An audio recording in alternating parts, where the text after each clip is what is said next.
My entitled sister abandoned her 3 children, so I raised them. Years later, they offer me money as a thank you, but she demands it.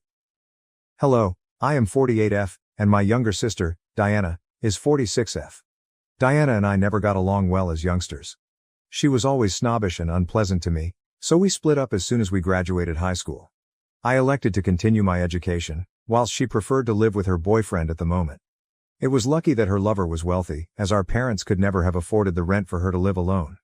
However, she made it abundantly obvious to our parents that she was unconcerned about their opinions on her life and would do whatever she wanted. So my parents never tried to stop her and instead let her go free. Diana had twin girls at 20 and a boy at 21 while living with her lover. My parents were pleased for her, but also anxious because she now had many responsibilities and no work. She was wholly dependent on her boyfriend's money to support her lifestyle. Diana never married her partner, which I believe was a mistake because she would have been entitled to alimony if they split up. They had to part ways after Diana discovered that he had been cheating on her. Thankfully, he provided the child support she was entitled to, but he chose not to be a father and signed away his parental rights. The girls were 3 years old at the time, but my nephew was only 2. After that, my sister was fully on her own and required all of the assistance she could get to maintain herself. Despite our sour relationship, I chose to assist her, primarily owing to pressure from our parents. At the time, I made a respectable living, but it wasn't enough to sustain all 4 of them. However, my parents and I gave a tiny bit of money each month, and they were able to make ends meet. She struggled for the first several months because she lacked a degree and work experience. She had to start at the bottom and work her way up, which forced her to dedicate a significant amount of time to her employment in order to grow rapidly. But this was difficult because she also had to consider her children, and she couldn't simply leave them at home. Hiring a babysitter was a possibility, but it was prohibitively expensive, so she was forced to rely on me or her friends. Our parents were also working and contributing financially to aid her, so they were unable to stay at home with the children. I was in the same predicament. She didn't have any friends who would take on the duty of minding her children while she worked because they all had their own lives and occupations. As a result, she was limited to minimum wage positions that allowed her to work flexible hours and return home quickly.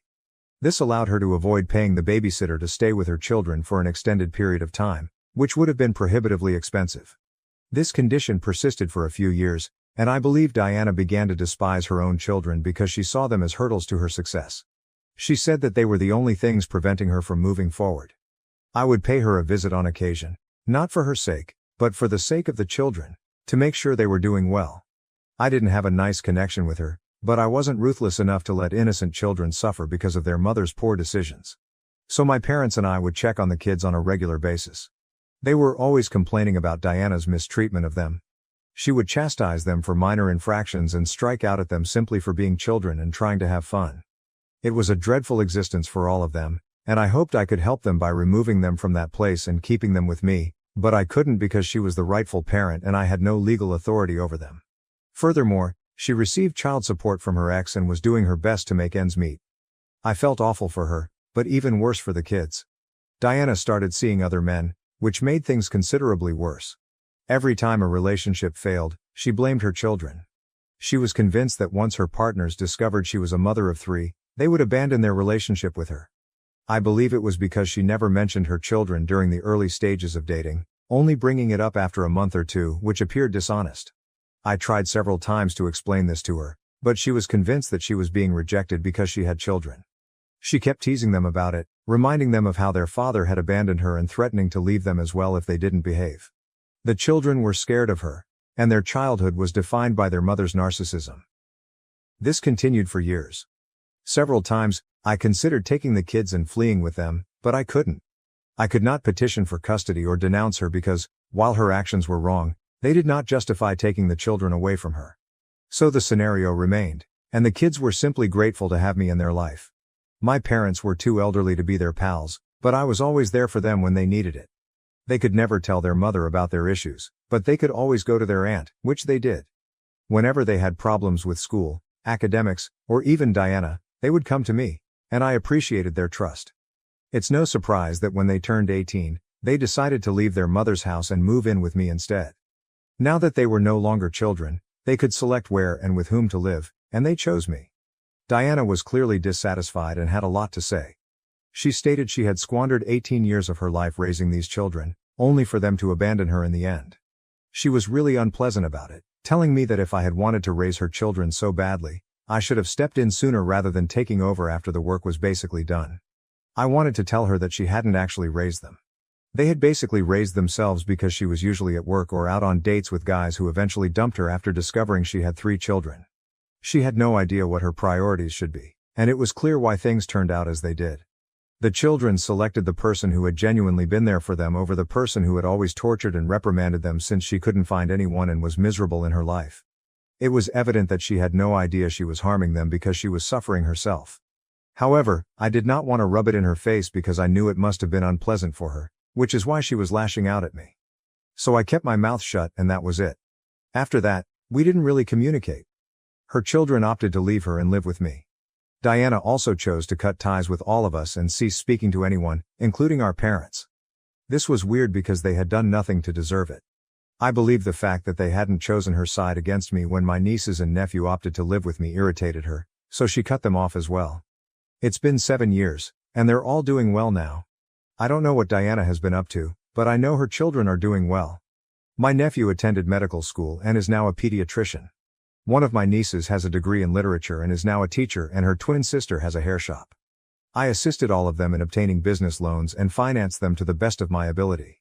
I'm very proud of them because they've gone a long way from their previous home. They are now living apart. They only stayed with me for 4 years, and even then, it wasn't really like they were living with me because they were generally away at college and only came back on occasion. I believe they didn't want to return to Diana's home, where they didn't feel wanted. It's been 2 years since they all moved out, and I'm very thrilled for them. I never expected anything in return for what I did because I truly believed it was the right thing to do. They were just kids, and no matter how bad things were between me and my sister, I could never be callous to them. I've always had a soft spot for them, especially since I've never had kids or married. It wasn't my cup of tea, but for them, I wanted to be there as a parental figure because their father wasn't around, and, well, we all know who Diana was. They needed someone, and my parents were too old for the position, so I stepped forward. That is all I did. I never anticipated anything in return, but I am grateful that they are the type of children who think I deserve a gift of appreciation for what I done. Even though I don't believe it was something that required compensation, I appreciated their gesture. About a week ago, I celebrated my 48th birthday with my friends and family, including my nieces and nephew. I had a great time, and my nephew was kind enough to organize everything for me. Despite my desire to pay for everything, he insisted on covering the costs because he is now earning enough money to do things for me and display his appreciation. After the party, the 3 of them sat me down to talk.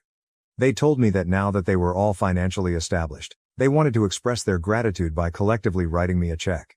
I tried to explain that it was unnecessary because I was still working and could support myself, but they insisted.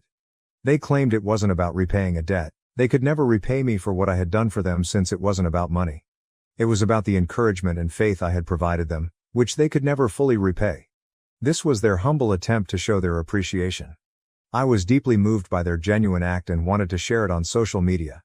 I just wanted to thank them for everything they were doing for me. My sister and I hadn't spoken in years, so I didn't think she would care. I was blocked on every platform, and I assumed she wouldn't see it, so I felt it was fine.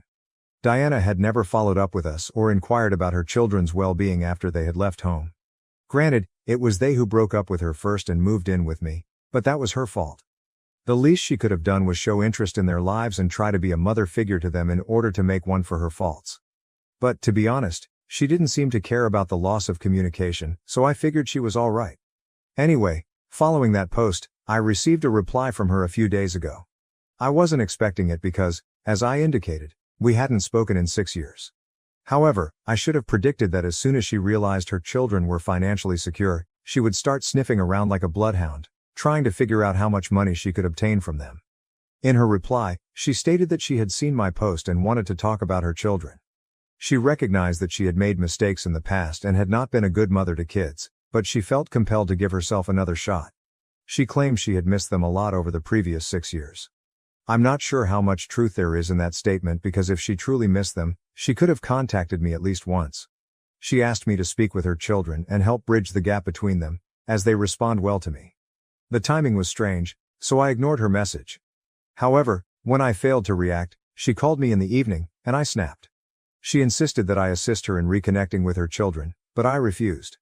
I was quite aware that she was merely pursuing their money, not because she truly cared about their well-being. If she truly regretted what she had done, she would have contacted them directly rather than talking to me. She couldn't let go of her pride and ego for a single second. She still expected her children to contact her, despite the fact that she was the one who had made a mistake. It was amazing how entitled she was. She tried to dispute with me, arguing that she wasn't pursuing their money and that it was offensive for me to suggest so. I assured her that I was not implying anything. It was so obvious. I felt appalled and repulsed by what she was doing. She then accused me of stealing everything from her, claiming that I had already stolen her children and was now stealing her riches. I informed her that I didn't need the money and was originally hesitant to accept the check, but now I was going to take it all because she didn't deserve it. Now she's crying on social media, telling everyone what I said and attempting to make me seem bad. Some of my relatives say I went too far with what I said, that I'm greedy, and that I owe her an apology, which is absurd. That is why I am here to inquire if I'm in the wrong for telling my sister that she does not deserve the money that her children have decided to give me. Update. As some responses advised, I recounted the situation with my nephews and nieces. They informed me they had heard about it from a few of relatives and had considered speaking with me but had not had the time. However, after I called them over and discussed it with them, they informed me that they believed I did the correct thing. My nephew was open about his views, stating that he had never considered of his mother as a maternal figure throughout his life. He always blamed me because she had never been there for him, and my niece agreed. He'd always been the most outspoken of the group, so it was predictable that this was all coming from him. My nieces were too emotional to speak, but he was quite angry and upset. He explained that Diana only spoke to me since she had never done the basic minimum for them. This was despite the fact that she was receiving child support from their father, and even then, she would humiliate them and make them feel horrible for merely existing, which was not their fault. They believe I did the right thing and have informed me that they will not contact their mother, regardless of what happens. They also believe that I should stand up for myself and explain my side of the story online now that Diana has decided to speak negatively about me on social media. They believe that this is the most effective approach to convey the message, therefore that's what I'll do. I'm delighted they opted to take my side in this because my parents are staying out of it and have stated that they don't want to get involved. Diana never spoke to them after her children cut her off, which I find unusual. My parents' polite approach to this problem strikes me as unusual, given that they have not communicated with Diana in the last 6 years. I was disappointed, but at least my nieces and nephew support me. Now many people have asked me why I did not petition for custody and have the children taken away from Diana if I knew she was a bad mother and was mistreating them. I mentioned in my piece that, while her actions were wrong, they did not constitute torture, abuse or neglect. She was constantly harsh to them and wasn't emotionally present for her children. So while I could have filed for custody, it was quite improbable that I would have gotten the children into my care. Courts typically encourage families to keep together, and in this case, they had already lost their father. Their father had abandoned them, leaving them with only their mother as a biological parent. Naturally, the court would want the family to stay together. I knew that if I filed a petition against her or took legal action against Diana, she would ensure that I never saw them again. She would make certain that she took the kids far away from me. It was already improbable that I would have been able to take kids away from her and obtain full custody, so this would have put them in a dangerous situation. This is why I decided to play it safe by staying in touch with them and being available for them at all times. I'm not sure if it was the correct thing to do in the long term, but at the time, it seemed like the only option. Maybe there were other ways to deal with it, but it was all I could think of, so I did what I believed was right.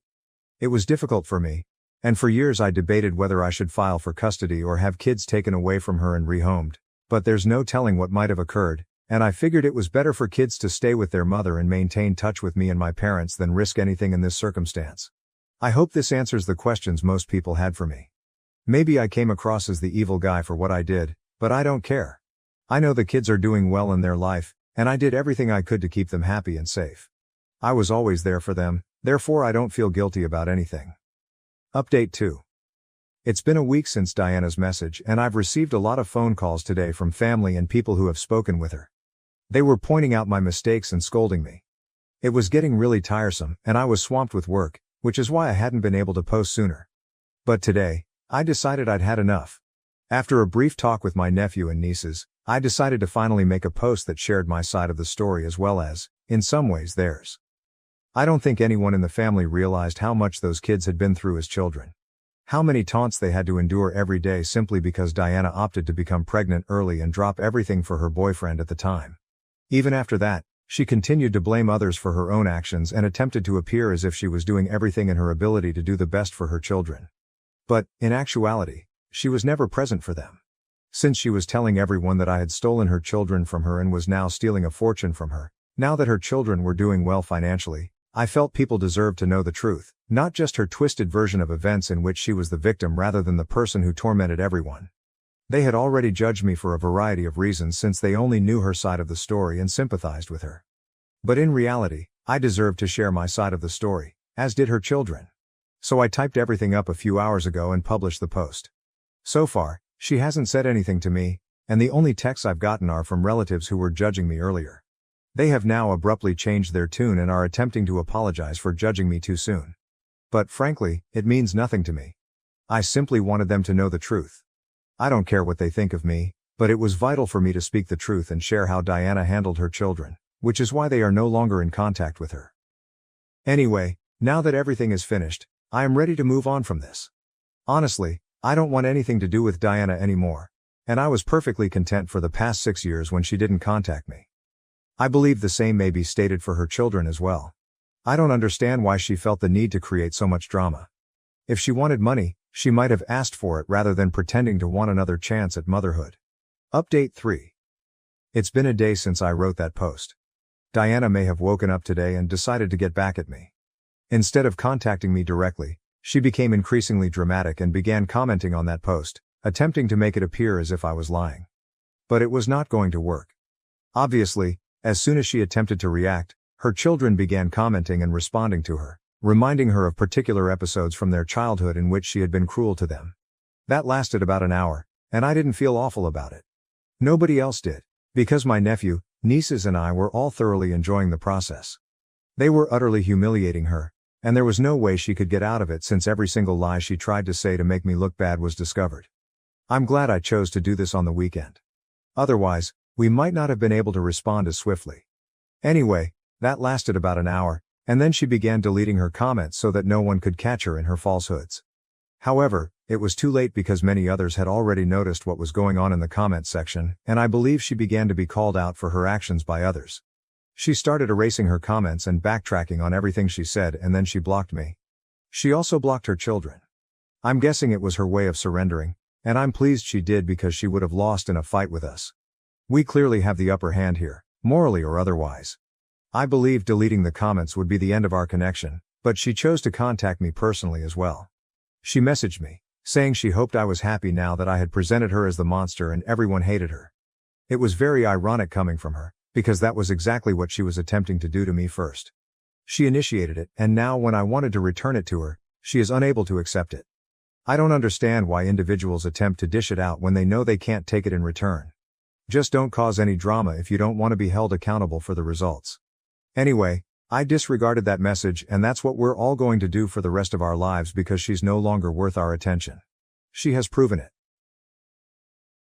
Thank you for watching. If you haven't subscribed yet, please do so and hit the notification bell to stay updated with more shocking real-life stories happening around you.